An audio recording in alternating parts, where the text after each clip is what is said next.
Hi అండి. నేను గంగబాయిల కూర, తోటకూర, ఇదిగో టమాటాలు వేసి మూడు కలిపి వండుతున్నానండి. మామూలు పోపే, ఉల్లిపాయలు వేసి పోపు అవుతుంది. ఇదిగో కడాయి పెట్టాను. కడాయి పెట్టాను చూడండి, పోపు అవుతుంది. మామూలు పోపేనండి. ఒక ఎల్లిపాయలు 2 వేసుకోవాలండి ఆకుకూరకి, అప్పుడు బాగుంటుంది, టేస్ట్ వేరే వస్తుంది.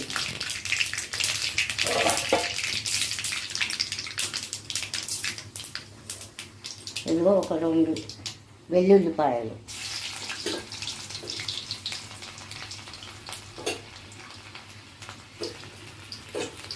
తర్వాత కరివేపాకు. అవి వేగనివ్వాలండి మంచిగా, ఇలా బ్రౌన్ అవ్వాలి. ఇదిగో అవుతూ ఉన్నాయి. అయ్యాక కరివేపాకు వేసుకోవాలి.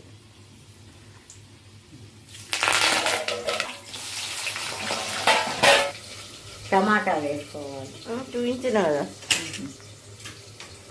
ఉల్లిపాయలు మొత్తం వేసేసుకో. ఇంకా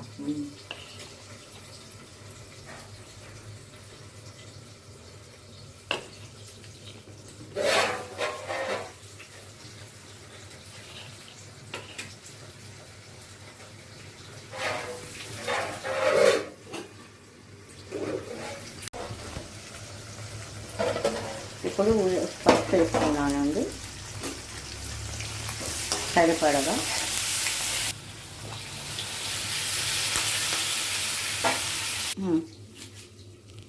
సన్నగా కోసుకోవాలండి. 3 టైమ్స్ కడిగాను.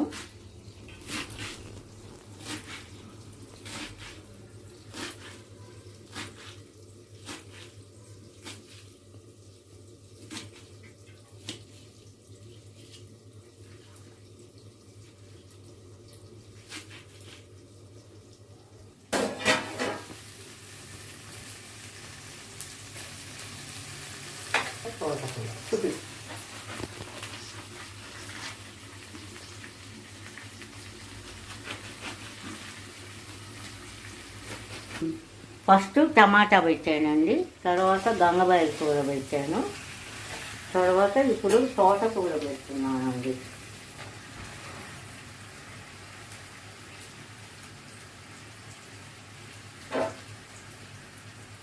పెట్టేశానండి. దొడ్డుకు వేసుకోవాలండి. వేసుకుంటే నీరు ఎక్కువ వస్తుంది. తర్వాత కొద్దిగా ధనియాల పౌడర్ వేసుకోండి, టేస్ట్ బాగుంటుంది. 1 స్పూన్ అండి, ఇంత చాలు. ఇది తర్వాత కొద్దిగా కొబ్బరి వేసుకోండి, ఇంత వేసుకోండి కొబ్బరి. ఇంకా కొద్దిగా వేసుకోవచ్చు, లేదు ఇప్పుడు దించడమేనండి, బంద్ చేయడమే. ఇంకా ఉడికాక, మంచిగా ఉడికాక ఇప్పుడు దీంట్లోనే నీరు వస్తుంది. ఇంకా కారం వేసి అయిపోయినట్టే కూర అని రెడీ అయిపోయింది.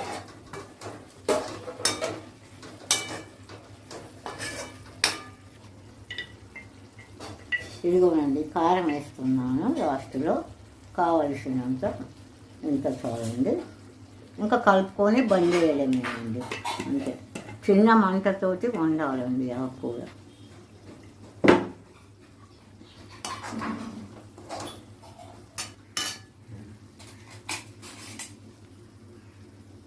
పండు రసము ఇది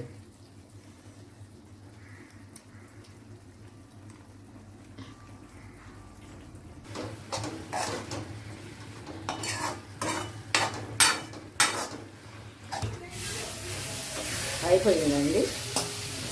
ఇంకా స్టవ్ బంద్ చేయడం.